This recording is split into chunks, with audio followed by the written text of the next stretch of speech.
So I am here to introduce our next speaker. I'm Alan Smith, President and CEO of One Spartanburg, Inc. And as I was thinking about the introduction, I thought about the economic development breakout we had yesterday. And one of the questions was to the panelists, how can economic development organizations improve talent conditions? In other words, how can economic development organizations work in talent? Well, first and foremost, I guess I'm a little biased. I believe, and I think most of you all know, 5 years ago in Spartanburg, we took our countywide economic development organization, city economic development, countywide tourism, countywide chamber, and all integrated it into one consolidated organization. Well, September of this year, we added a fourth pillar to that work, and that was talent development, retention, and attraction. So I believe that one of the best ways economic development organizations can move the talent needle is to integrate talent into economic development, which is what we've done. I think the other thing that economic development organizations must do is surveys are nice, data is better. Anecdotes are nice, but data is really what guides skilled movement. And so with that in mind, in 2022, One Spartanburg, Inc. commissioned a talent gap analysis through Lightcast. Wasn't Ron awesome yesterday? I mean, it wasn't necessarily motivating and uplifting, but the data is the data. And I tell you, it challenged my way of thinking, and I hope it challenged yours as well. That was the whole point, and it's one of the reasons why we hired Lightcast, to be quite honest with you, to challenge conventional wisdom. When the speaker comes up and you haven't started the introduction, you know you're going too long on the introduction. So let me speed it up a little bit, Hunter. The thing right here says Tiffany still has 8 minutes, Benny. So we commissioned that talent gap analysis back in 2022, and the data that came out of it was absolutely fascinating. I mean, we knew, it told us, for example, that we needed more supply chain logistics people. We needed more engineers, but it went a step forward. And what it did was it showed us where there's a glut of engineers, and more specifically, where they are, and it costs more to live where they are, and they're making less. So they could come here and instantly get an 18, 20, 22% increase. And so it helped us target those strategic markets. And so, you know, when that got a little age on it, we said we definitely need to refresh it. Wouldn't have been able to refresh it without Spartanburg Academic Movement, Movement 2030, and their financial support. And so that's what we did. We refreshed the talent gap analysis, so we now have Talent Gap Analysis 2.0. And Dr. Ron Gardner, our Chief Talent Officer, Taylor DeMint, Jesse, the whole team, that's their Bible. That's what they refer to every day. It's guiding the work, guiding our partners' work as well. We released the full report yesterday. Ron, what is about 150, 160 pages, very in-depth. And the author is with us today. So we're delighted that Hunter Hill is with us. She's a senior research analyst at Lightcast, a leading labor market analytics firm that partners with regional organizations to deliver data-driven insights for workforce development and talent strategy. Based in the southeastern United States, she plays a pivotal role in analyzing labor market dynamics, talent gaps, and migration trends to inform strategic planning and support regional economic growth. Her research is widely recognized for its clarity and strategic insight. I would agree with that. Hunter collaborates with key regional partners, including One Spartanburg, Inc., on initiatives such as the Talent Pledge and Action Planning Workshops, helping organizations translate complex labor data into actionable strategies. Her expertise spans labor market intelligence, stakeholder engagement, and the development of interactive dashboards and reports. Hunter's work continues to strengthen regional partnerships and enhance the visibility of data-informed talent development efforts all across the upstate. Please join me in welcoming Hunter Hill to the stage.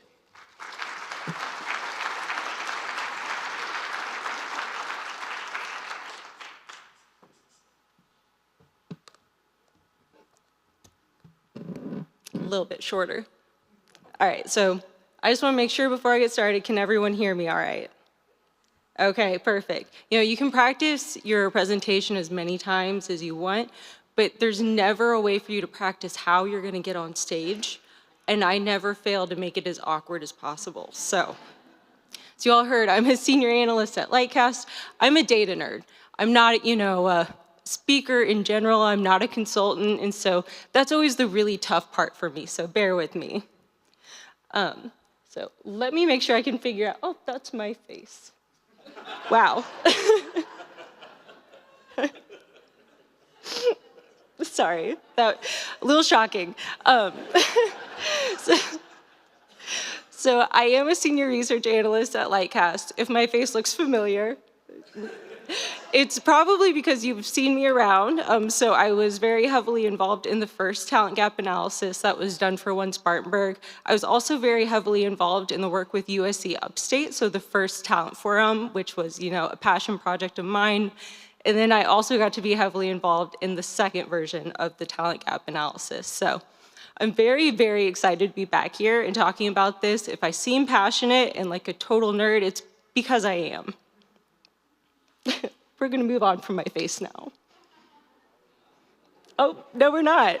Okay, I'm just not gonna turn around. So on the agenda for you today, I'll give you a little bit of background into what went into the making of this study so you understand where it's coming from. Go into a bit of the scope and methodology. Like I said, I'm a nerd, but I promise I'm not gonna stand up here and tell you how we got to every single conclusion, just enough to give you the information that you need to understand the meaning and what the finding that supports everything in the report. And then I'll go into, high-level overview of the strategy and action plan that is actually presented within the talent gap analysis report. So moving on to a bit of background of this study. So if you were lucky enough to be here yesterday and listen to Ron Hetrick, you got the best presentation of the demographic drought. Unfortunately, I don't have the charisma that Ron does. So you get the Cliff Notes version from me, which is that there's fewer individuals who are going to be entering the labor market than ever before, and that's not met with a contracting of demand. And so because of that, employers have to get creative for how they're going to fill these talent needs in different areas across the United States. So while Spartanburg continues to grow, and that's an awesome problem to have, it also makes it incredibly difficult to be able to fill those gaps when other areas are also dealing with the same problem, and you're competing for talent and, across different talent pools. Talent's more mobile than it's ever been before. So a lot of difficult problems stem from that. And so One Spartanburg, USC Upstate, different organizations throughout the region have been thinking about this issue for quite some time. And Lightcast has been lucky enough to be a part of those conversations and to help sort of guide where things are going moving forward. And I'm gonna grab a water really quick, otherwise my mouth is gonna dry out in the middle of this presentation.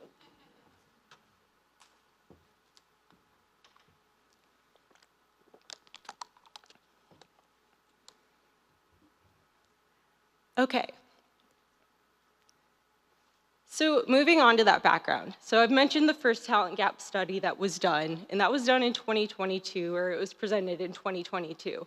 And so this study was really, the introduction to the area for Lightcast. It was to get this broad level overview or sense of where things are at in terms of talent development in the region. And so a lot of the work that we did was looking at, high-level industry information. Where are the areas of need? Where do gaps exist? Just at that high level. And a lot of this also involved talking directly to employers, talking directly to different stakeholders throughout the talent pipeline, and understanding where their sense of where things are at. Does it align across different entities? Because it's so important to have cohesion across the different stakeholders who are involved in the talent pipeline.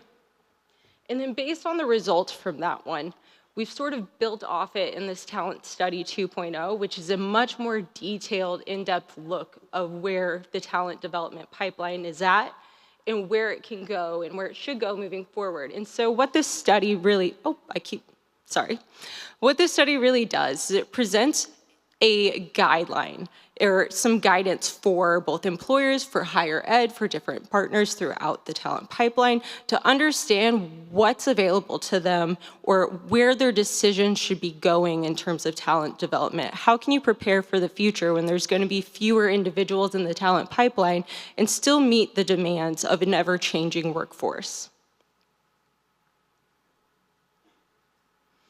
So this very, very high level, and I promise to keep it short, review of the scope and methodologies for the report. So the report features several different sections. The first is this core sector analysis, which goes into an overview of where the 4 core sectors that I'll talk about in a second, where they're at today, where they're projected to go moving forward, and where those core areas of need are. And then we have this occupational deep dive, which really serves as a foundation for the report and all of the findings within it. So it looks at different occupations that are important to each of those core sectors and where the needs are at, what skills are necessary for those occupations, what are the different education requirements for them, and how can you get individuals into those positions. And then looking at supply and demand gaps. So based on those occupations, where are the gaps most prevalent at present and where are the different strategies needed in order to fill those? Looking at talent pathways, that's looking specifically at those different areas of focus for moving individuals into those occupations of need, and then the action plan. So where are these areas of focus for moving forward? So the 4 core sectors focused on this report are listed on this presentation slide. So one is manufacturing. Of course, that is such a core fundamental piece of the upstate economy. So manufacturing remains first in terms of number of jobs in the region. It has high projected growth and an insane employment concentration when you compare it to all other regions across the United States. It's incredibly difficult to come up with, different peer regions to compare the upstate to because no one else really has a manufacturing sector that is as prevalent and as strong as the upstate is.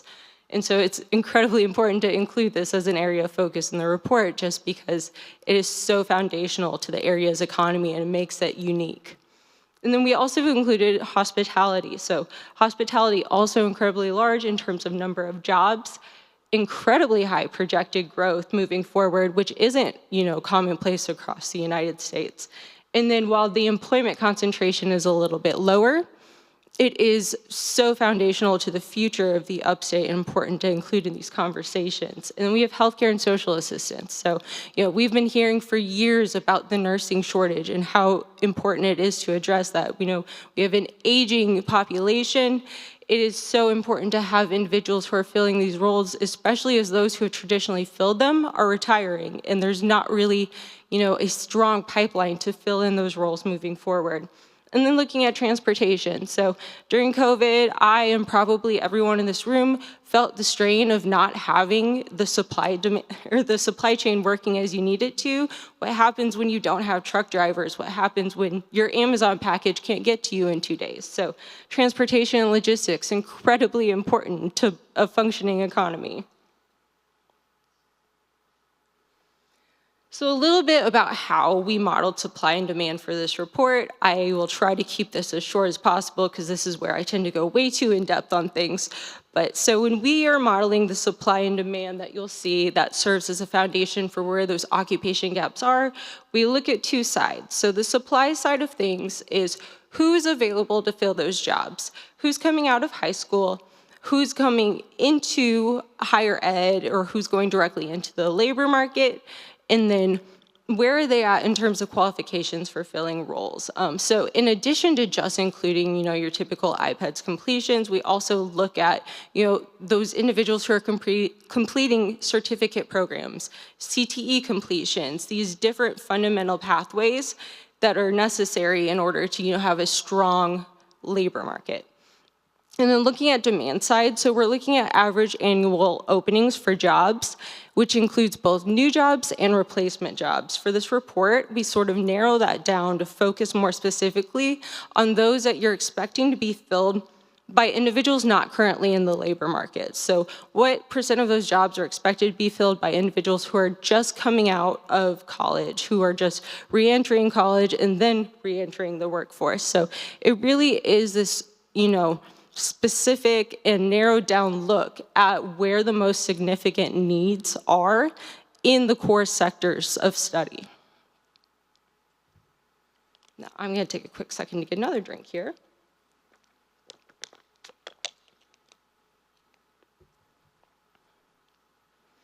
Okay, so with all of that said, once things were done and we put it all together, we came up with a strategy and action plan that's featured in the report. And so one of the things that we wanted to be sure to do was to have strong alignment with the Vision Plan 2.0 so that everything that is being done in the region is cohesive, which what you don't want is to have a non-cohesive talent strategy, because things don't go well when that's the way that things are done. So among those that are most aligned, what we really saw come out of the report was some key areas that align with that vision plan. Number one, college affordability.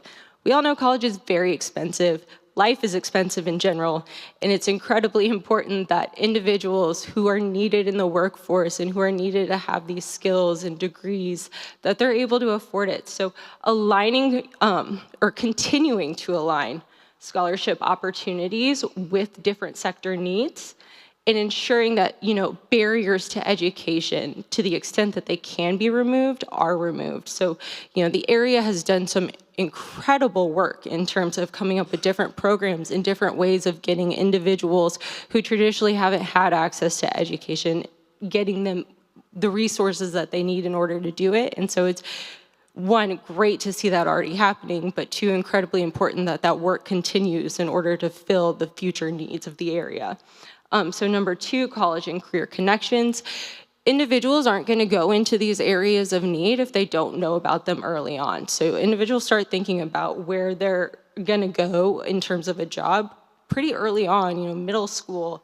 And if they aren't exposed to these high demand career areas, then it's so much less likely that they're going to look at that as an area of opportunity moving forward. And what you'll see when you look at the report is that a lot of the areas of need aren't the ones that traditionally align with where parents have told their student or their children to go previously, what people generally think of as those strong jobs.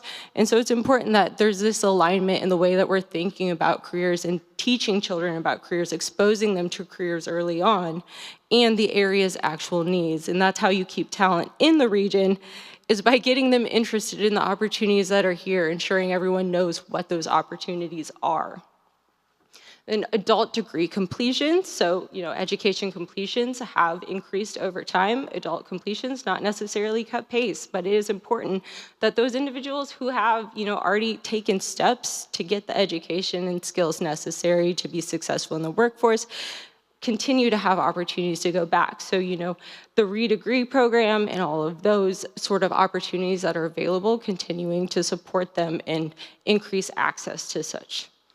And then looking at childcare and early education, so this is an area that's very near and dear to my heart, so childcare is so fundamentally important to the labor force, and it's already recognized in this area that it's incredibly important to the labor force. It is essential infrastructure in order to have a functioning labor force, as when you have fewer people entering the labor market than ever before, you have growing demand, you have to ensure that the workers who want to work are able to do so. And that's not just ensuring that childcare exists, it's ensuring that it's affordable, it's ensuring that it's accessible.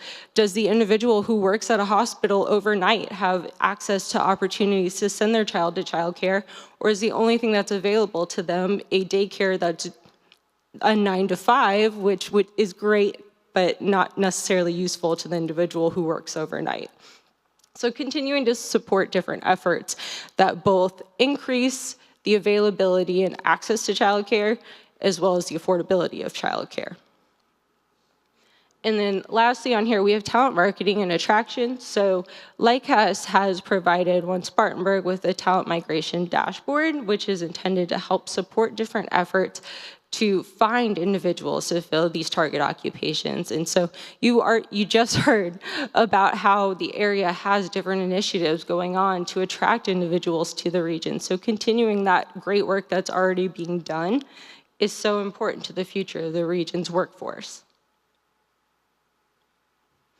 So here we have the talent strategic framework. And what this really is intended to show is the importance of cohesion across the talent pipeline and the different contributors to talent development in the region. So it really starts with, traditional high school. Those individuals, once they leave high school, where do they go and how do they get into the workforce? So career and technical education. It's historically kind of been slept on as this intro into the workforce, especially as higher education became more and more important. It kind of got forgotten, but in an area where manufacturing is a leading sector, it's obviously critically important to those jobs as well as many others across different sectors. And then also post-secondary education, so faces a number of challenges today, but it remains so critically important to the future of the workforce, to the development of individuals in a world where continuing learning, lifelong learning is the pathway and the necessary way of the future. It's so essential that there is continued input and investment from the higher education sector. And then employers. So employers obviously also have an important role to play and connection across this pipeline. So higher ed can't do anything to support the workforce unless they're aware of what the needs are, where disconnect lies. So ensuring that there's connections across those different points in the pipeline is critically important to building a strong talent pipeline.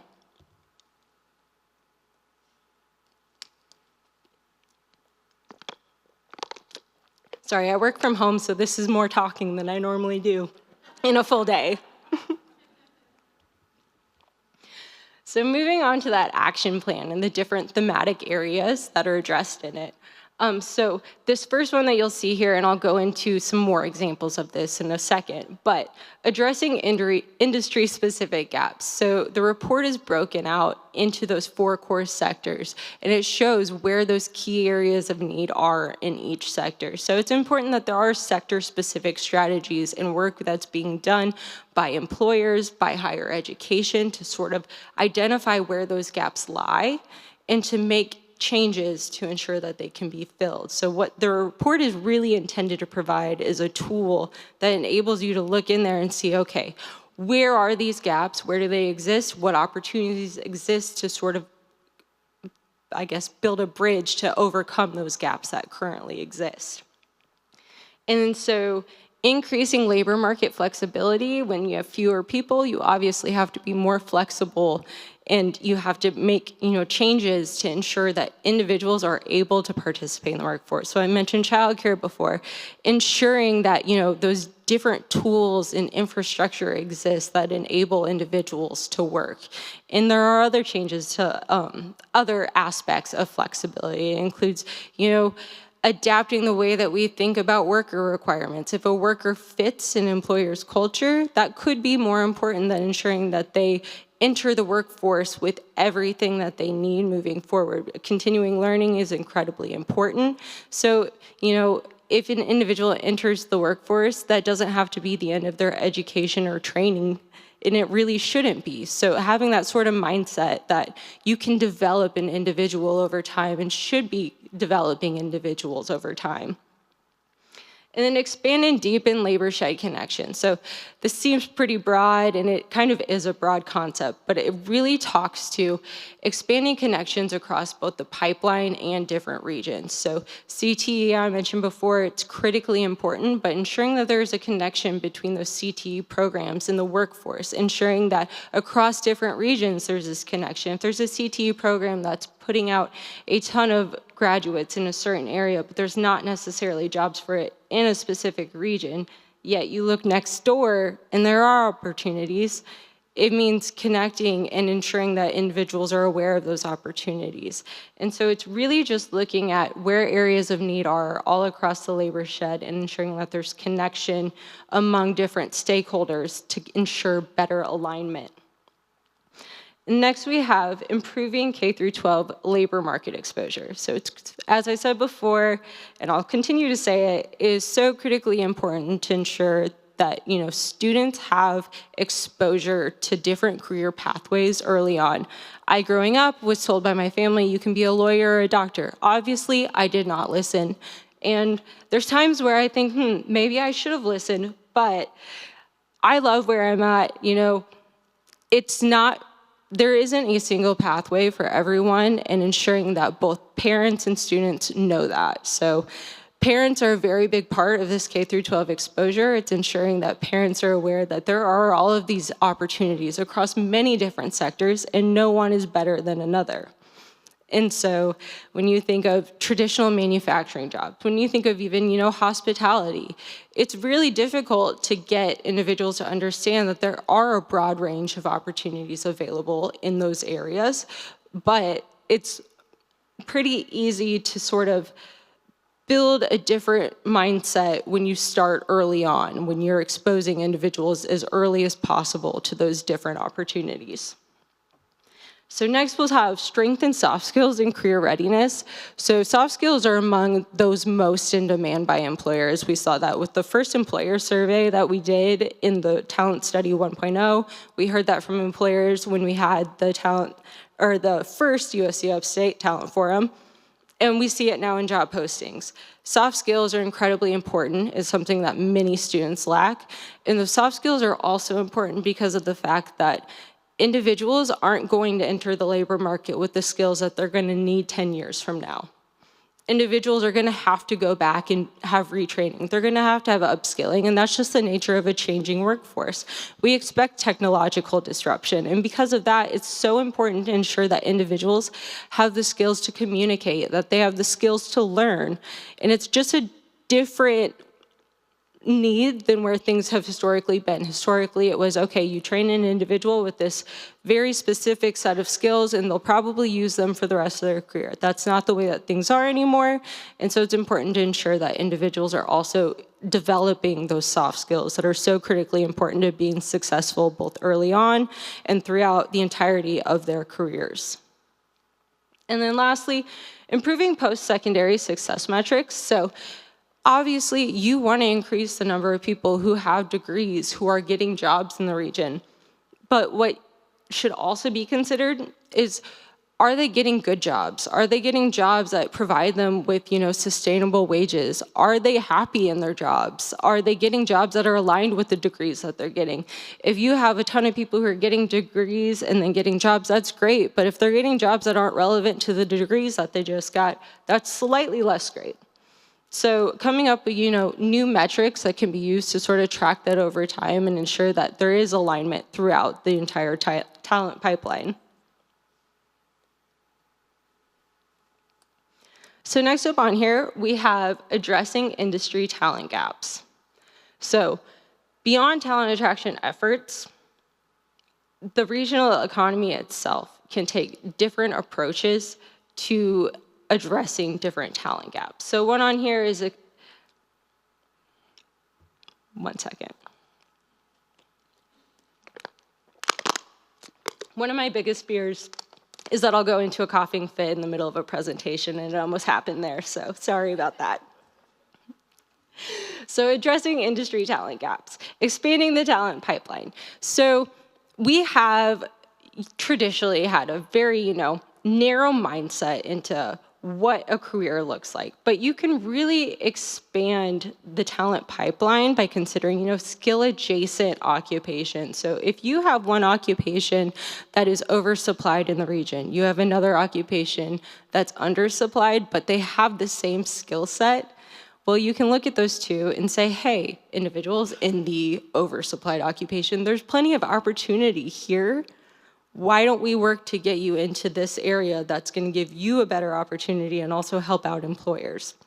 So it's looking at different ways that the talent pipeline can be expanded without necessarily having to go out and attract new people to the region. There's plenty of people here who want to work, so getting them into jobs. And then improving alignment.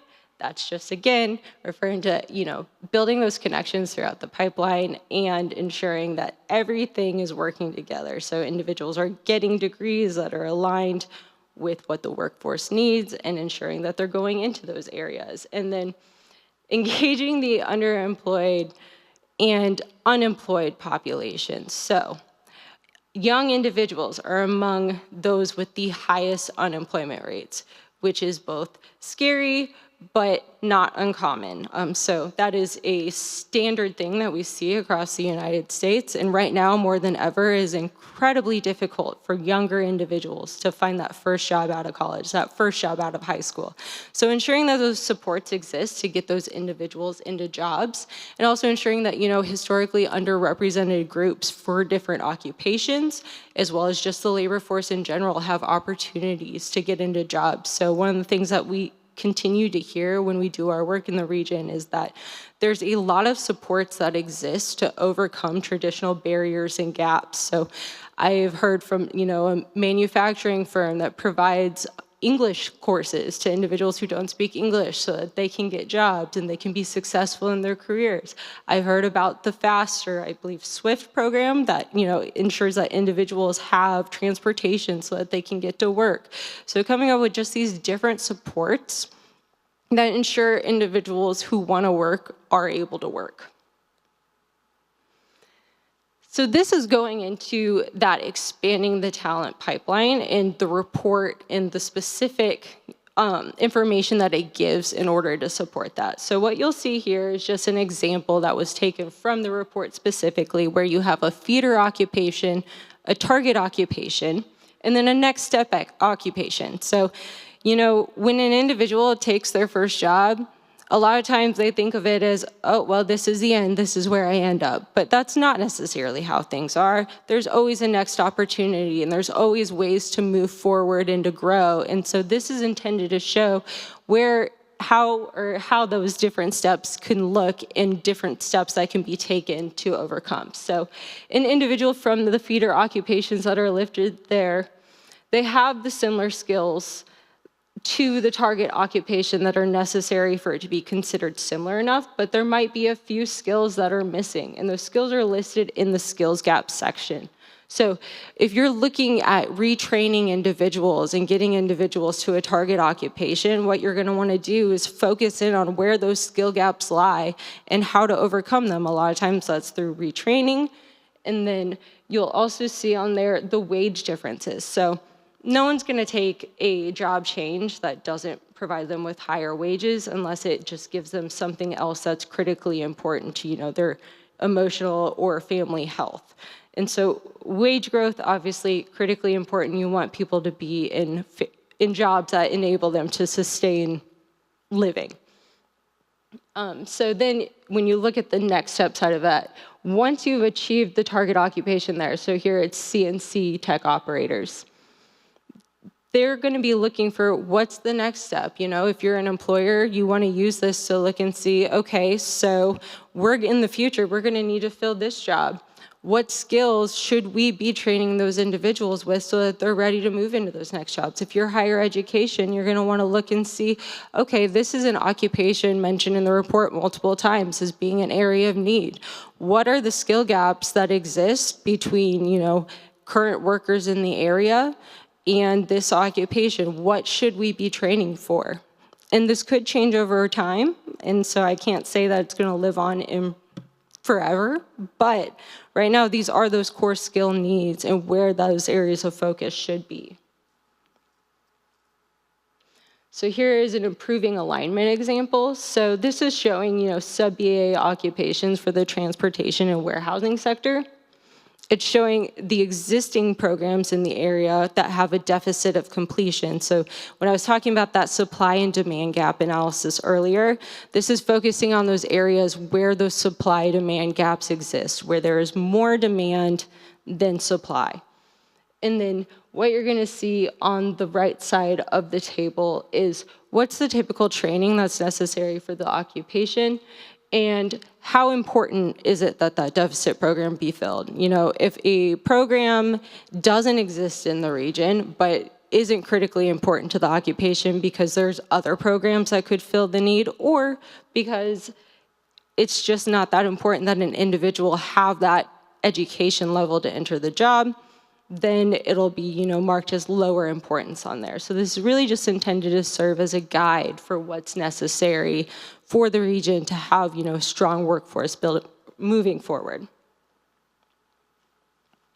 So next on here, we just have how to think about AI and automation overall. So we all know AI is going to change the workforce. It already has. It's going to continue to. And it's so important to both higher education and to employers, as well as other stakeholders throughout the talent pipeline to understand where those changes are. I would love to stand up here and tell you I know exactly what needs to be done to prepare for that, to adapt for that. Unfortunately, I don't have a crystal ball. I don't believe anyone in the room has a crystal ball and can tell me exactly what those changes are going to be.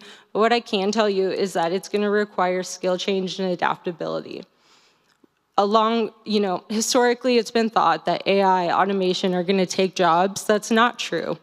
What we're seeing is that AI and automation are just changing the way that individuals have to work. So while some of those entry-level jobs may go away, those entry-level workers are not redundant, and the need for them is not going away. So if you have an individual who's historically worked in, a low-level or a lower-skilled job in manufacturing, perhaps they, did some line work that can easily be automated. Well, once a robot comes in and automates that line work, you now need that worker who was previously doing that job in order to maintain the robots. So those individuals just require a new skill set, and just understanding that change is going to continue to happen, and it's critically important to be ready to prepare individuals for success by giving them the skills that are necessary to adapt. And that a lot of that falls on higher education. It falls on preparing higher education, high school, K through 12, ensuring individuals have those skills that are necessary to learn. So we say a lot that it's important that individuals are learning to learn, which sounds silly, but when you're in a workforce that's constantly changing, it's so important that individuals have the skills that are necessary to adapt and change and to, teach themselves, or to even know when it's necessary to go back for more training, to know when you've reached that point of, I think things have changed enough that I'm not as stable or as secure about my skill set as I once was. And just some evidence from Spartanburg on how automation and AI are already changing things.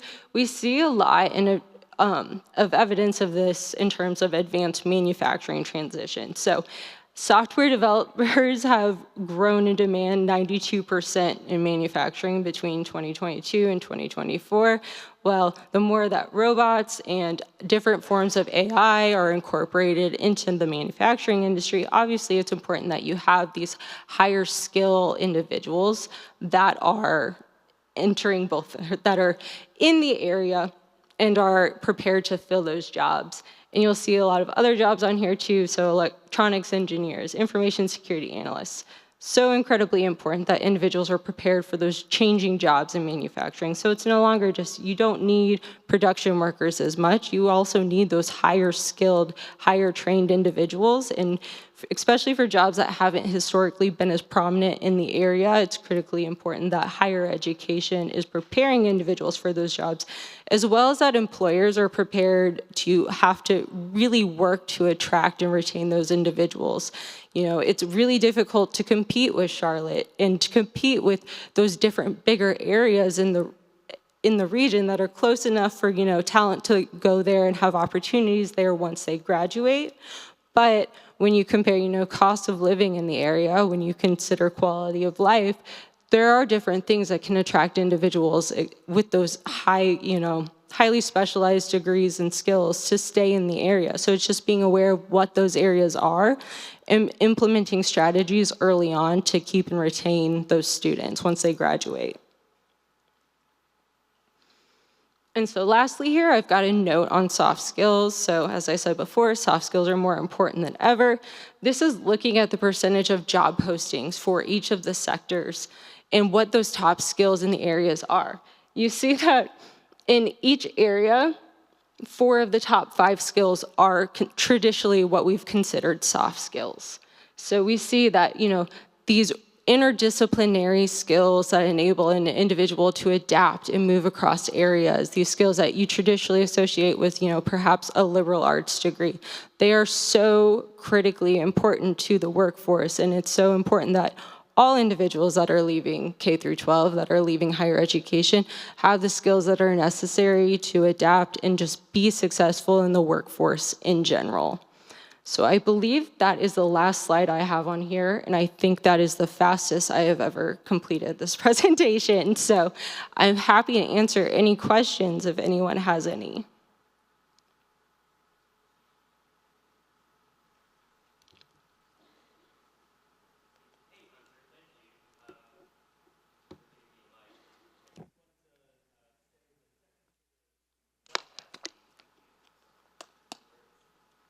So much. Second to the Lightcast team, the one Spartanburg team has probably read this report the most, and one of the takeaways that we say and that we hold dear to our heart is that there is something for everybody to do as part of this talent strategic framework. So there's higher ed folks in the room, there's private sector, there's public sector, nonprofit folks in the room. All of us have a responsibility to drive this talent strategic framework for the Upstate. And I'm gonna preface my question to say that maybe it's a little bit unfair, so sorry, but I'm still gonna ask it. I'll start with employers. What do you think that employers should think about when they're measuring successful talent strategies? And then broader, how do those individual measurements go towards the community measurement of successful implementation for strategic frameworks? What are the things we need to pay attention to and measure? Ooh, that was a toughie, but great question. So when you're looking at the employer side, I think what is a great, measurement of success and what historically really hasn't been the focus is, utilization of available talent. To what extent are you fully maximizing utilization of your current available talent pool? So the workers that you already have, are they stagnant in the jobs that they've had for the last 10 years and not, are they not developing upward? Is it a personal choice that they aren't, or is it just they don't have the opportunities that are available, that should be available to them in order for them to move on into different positions? And are you truly utilizing the local talent pool? So there are a ton of people in the area who want to work, who can work, who have the skills that you need.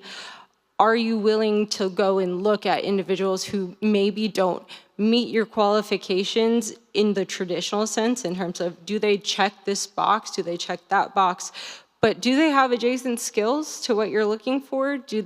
Is it easy enough for you to retrain individuals or to take the skills that they have and turn those into what you need? So are you really utilizing the available talent pool? And also, are you looking forward, not just at today? So it's really, really easy to focus and narrow in on where demands are today, but like I mentioned with advanced manufacturing, so the jobs that are needed to really have a strong and successful advanced manufacturing sector are different from the historical jobs that have been in the sector. So even though there are these historical pain points that exist and will continue to exist, there's also new areas that are going to be incredibly difficult to fill.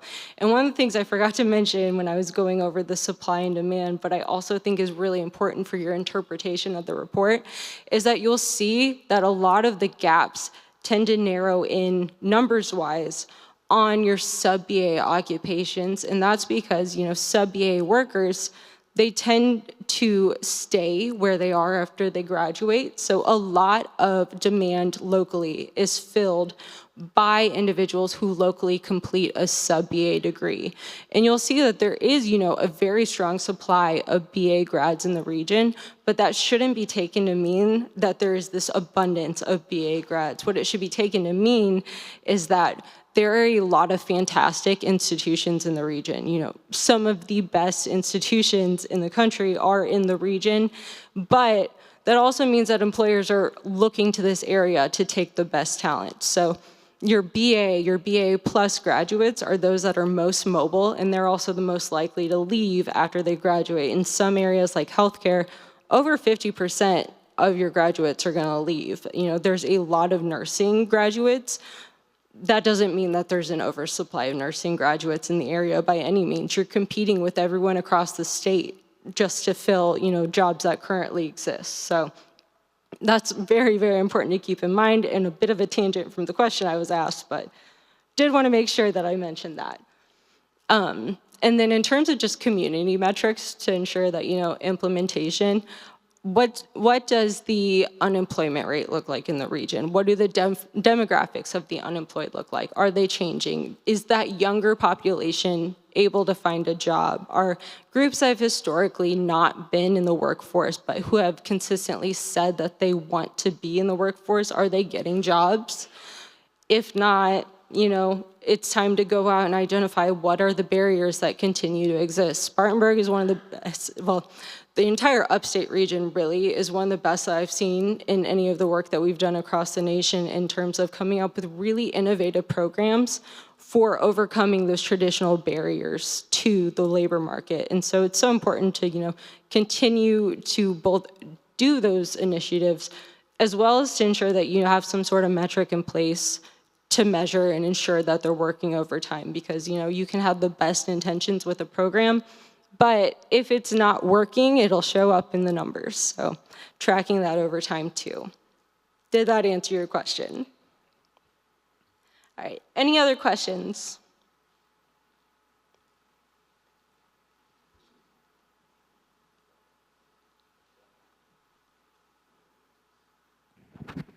Thank you so much, and thank you for sharing such important data. So, as both a higher ed administrator and a parent of a 15-year-old who really wants to work, I'm really glad that you brought up K-12. And just want to ask how that marketing to families, because by the time they're getting to higher ed, it's too late because we're already like, what do you want to do? What do you want to major in? And so how also with our industry partners, are those families receiving communication of what is available from K-12 and beyond?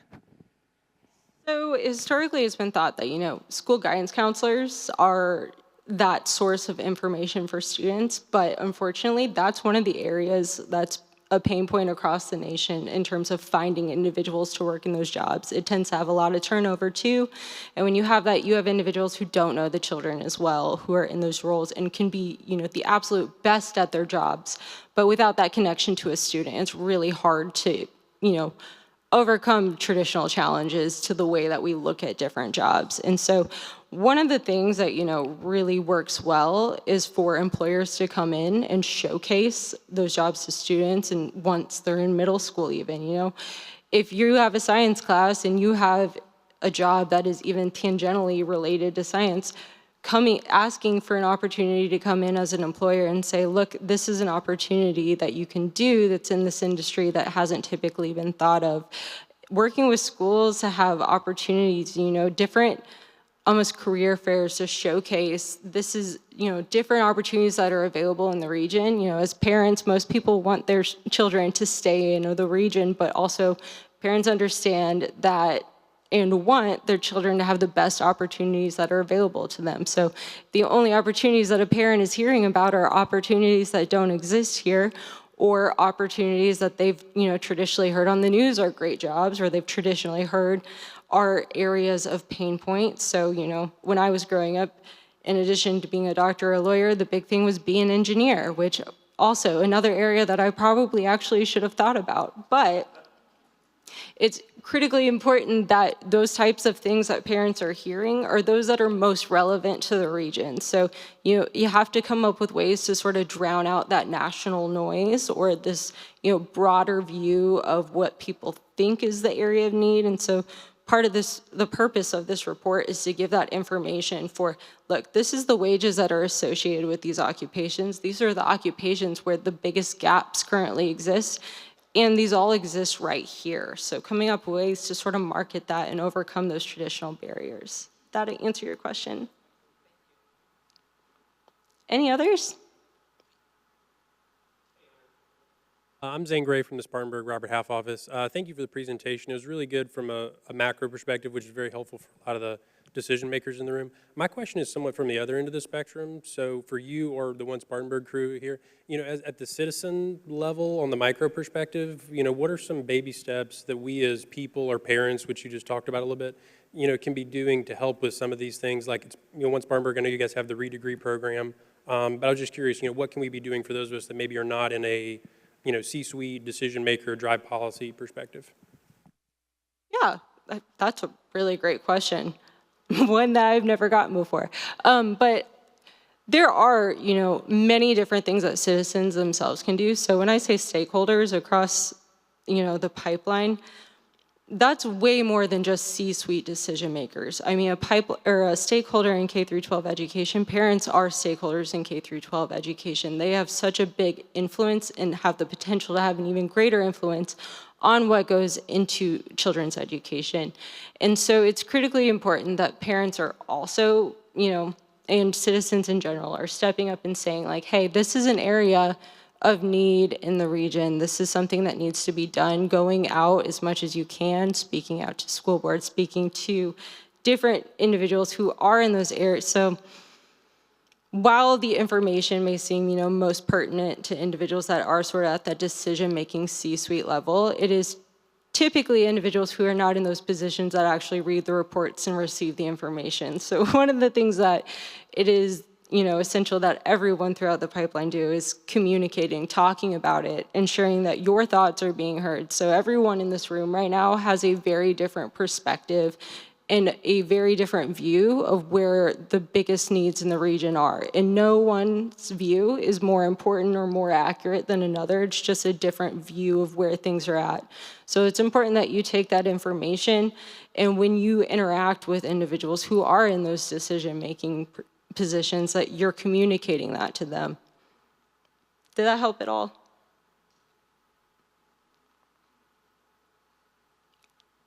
Any other questions? Question.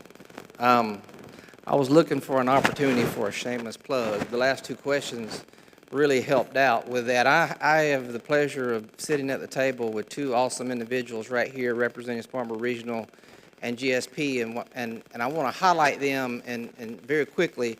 Can you drive backwards and go to those four course sectors? Collectively, between Spartanburg Regional and Greenville-Spartanburg Airport, they collectively announced last week 150 plus internship opportunities for high school juniors and seniors. And so I love the question about what can we do as higher ed institutions, and what can we do as parents? As I have three at home as well. What can we do as a community? Here's my shameless plug. We need more work-based learning opportunities for our students here in Spartanburg County. I love what you said earlier, Hunter. I think the statistic for us is somewhere between 70 and 75% of the children that are sitting in kindergarten classes right now in Spartanburg County are going to live and work within 40 miles of where they are born. So your future talent is right here in Spartanburg County. So for our advanced manufacturers, healthcare is at the table, hospitality, transportation. I know my hospitality folks are here. Where did she go? Where's Crystal here? They announced 100 internships last week, so we are responding to that. We need more advanced manufacturing opportunities for our students from a work-based learning perspective. From a parent perspective, I know my children did not always communicate with me what happened at school that day. So we are in the process of branding a work-based learning brand for Spartanburg County as a whole. So you will recognize a brand around work-based learning for college students and high school students. But we're also, the very first target audience is going to be, guess who? Parents. Because the parents are not always hearing about these opportunities that students have. So stay tuned with that. Again, we need more work-based learning opportunities. Employers, if you would like to talk with me, Taylor, Jesse, right over here at this table, we need more opportunities for our students to get engaged in these future career opportunities that are available right here in Spartanburg and in our region. Hunter, thank you. You did a marvelous job. Thank you. Thank you.